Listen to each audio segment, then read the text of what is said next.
আসসালামু আলাইকুম। Hello guys, আপনাদের আজকে দেখাবো মুরগির মাংস দিয়ে বিরিয়ানি রান্নার রেসিপি। প্রথমে গরম তেলের ভিতরে পেঁয়াজ কুচি দিয়ে দিতে হবে, দেন নাড়াচাড়া করে লাল হয়ে আসলে আদা বাটা, রসুন বাটা, ঝাল বাটা, কাঁচা ঝাল, শুকনো ঝাল একসঙ্গে বাটে পেঁয়াজ কুচির ভিতরে দিয়ে একবার নাড়াচাড়া করে নিতে হবে।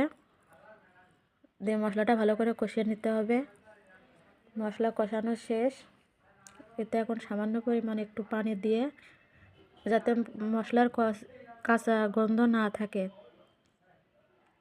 তাই সামান্য পরিমাণ পানি দিয়ে ওর ভিতরে একে একে করে গুঁড়ো মশলাগুলো দিয়ে দিতে হবে। প্রথমে লবণ 1 চামচ পরিমাণ, তারপরে বিরিয়ানি মশলা অ্যাড করতে হবে। আমি ফ্রেশ বিরিয়ানি মশলা ইউজ করতেছি, 2 চামচ পরিমাণ দিয়ে দিলাম। দিয়ে ভালো করে নাড়াচাড়া করে তেল উঠে আসা পর্যন্ত অপেক্ষা করব।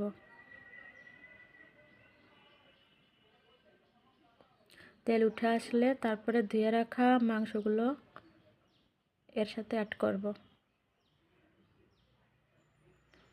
ভালো করে নাড়াচাড়া করে ভালো করে কষিয়ে সামান্য পরিমাণ পানি দিয়ে সিদ্ধ হওয়ার জন্য রেখে দিতে হবে। ভালো করে নাড়াচাড়া করা হয়ে গেল। এবার সামান্য পরিমাণ পানি দিয়ে ঢাকা দিয়ে রেখে দেব তেল উঠে আসা পর্যন্ত। পানিটুক শুকিয়ে তেল উঠে আসবে, তারপরে হয়ে যাবে। মাংসটা নামিয়ে রাখবো।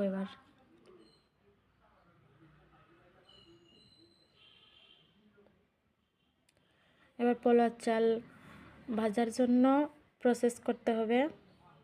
প্রথমে ঘি দিয়ে দিলাম 2 চামচ পরিমাণ, পেঁয়াজ কুচি 1 মুঠ পরিমাণ, তারপর ডালচিনি দিয়ে ভালো করে লাল লাল করে ভেজে নেব। তারপর পোলার চালগুলো দিয়ে দিলাম।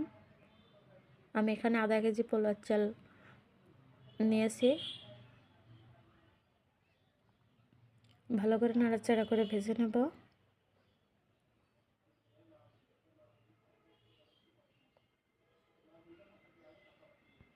তারপর আমি আধা কেজি চাউলের জন্য 1 লিটার পানি দিয়ে দিছি। পানি দেওয়া হয়ে গেলে পানিটা গরম হয়ে আসলে মাংসটা অ্যাড করব।